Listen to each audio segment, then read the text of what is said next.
U ime Oca i Sina i Svetoga Duha.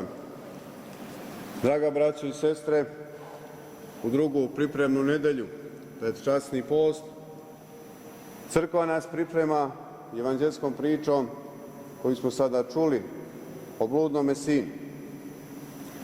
Gospod Isus je iznio pred nas slike prave božanske ljubavi u tako jasnim bojama, da ona živo treperi pred nama kao ovaj svijet kad ga posle noćne tame sunce obasja.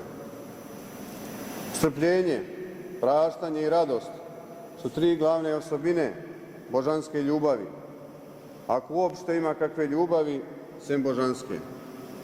Bez ove tri osobine ljubav nije ljubav, a to je tako fino i slikovito iznijeto i pokazano u ovoj evanđelskoj priči, te ćemo se osvrnuti na njen dublji smisao. Čovjek neki imađaše dva sina. U liku ovog čovjeka je predstavljen sam Bog, a dva sina, farisej i grešnik koji se kaje. Stariji sin koji poštuje zakon očev i ispunjava sve njegove naredbe, kao što su fariseji poštovali jevrejski zakon, a mlađi sin, stekavši punoljetstvo, zatraži od oca da mu da njegov dio.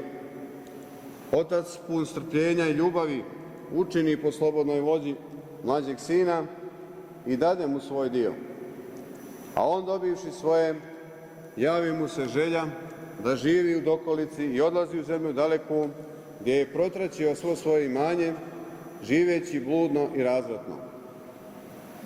Tako čovjek koga je Bog obdario duhovnim i tjelesnim darovima, osjetivši sklonost ka grijehu, počinje da Božji zakon doživljava kao teret, odbacuje život po volji Božjoj, predaje se bezakonju, rasipajući sve one darove kojima ga je Bog darivao. Međutim, kao što kaže u tekstu, nastade glad velika.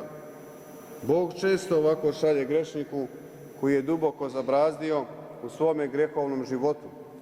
To je glad duhovna i tjelesna, kako bi se čovjek urazumio i razmislio o svome životu. Tu je i iskra pokajanja planula u duši ovoga bludnog sina, učinivši poređenje između života kod oca svoga i života u tuđini. I tu dolazi do otrežnjenja svijesti i odluke. Ustaću i idem ocu svome, pa ću mu reći: Oče, sagriješih nebu i tebi i već nisam dostojan nazvati se sinom tvojim. Primi me kao jednog od najamnika tvojih. Ta jedna zaostala iskra božanskog dara zapalila se u njemu i oživjela mu dušu. A otac, izdaleka ugledavši sina, koji se vraća i još ništa ne znajući o njegovom unutrašnjem raspoloženju, trči mu u susret, grli ga i ljubi, ne dajući mu da do kraja izgovori riječi pokajanja. Zapovijeda mu da umjesto dronjaka i krpica obuku najljepšu haljinu koja je po svetim ocima predstavlja svo bogatstvo i krasotu duhovnih darova Božjih. To je haljina svetosti i čistote, u kakvu je bio obučen Adam prije pada u grijeh. Ta nova haljina duše predstavlja novog čovjeka, pokajanog, preporođenog i od Boga oproštenog i primljenog. Zatim zapovijeda svojim slugama da mu stave prste na ruku, koji označava vjenčanje duše sa Hristom. Priljubljuje dušu svoju uz Hrista i ostaje sjedinjen s njim u nerazrušivom jedinstvu. Podajte mu i obuću na noge, govori otac slugama, koja označava snagu volje s kojom bi čovjek hodio putem Božjim, odlučno, bez kolebanja i obaziranja. Pod uhranjenim i zaklanim teletom treba razumjeti samoga Gospoda Hrista, koji se dade zaklati i prinijeti za očišćenje grešnika od grijeha, a slavlje predstavlja svetu liturgiju, sabranje i život crkve. A stariji brat, saznavši i vidjevši ovo, ljuti se na svoga oca. Zbog milosrđa prema mlađem bratu, to je realna slika književnika i fariseja, gordih zbog svog naizgled preciznog i strogog ispunjavanja zakona, ali u duši hladnih i bezdušnih u odnosu prema svojoj braći koji se kaju.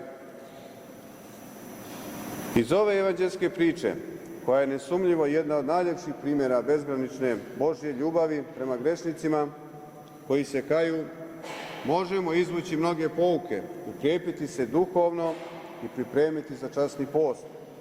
Zato i ova priča se ne čita slučajno u ove dane pripreme, nego nas naprotiv krijepi za ono što predstoji. Naoružajmo se strpljenjem i praštanjem, pa ni nas Božja ljubav i milost neće zaobići. Neka mu je vječna slava u sve vjekove vjekova. Amin. Recimo svi svedušni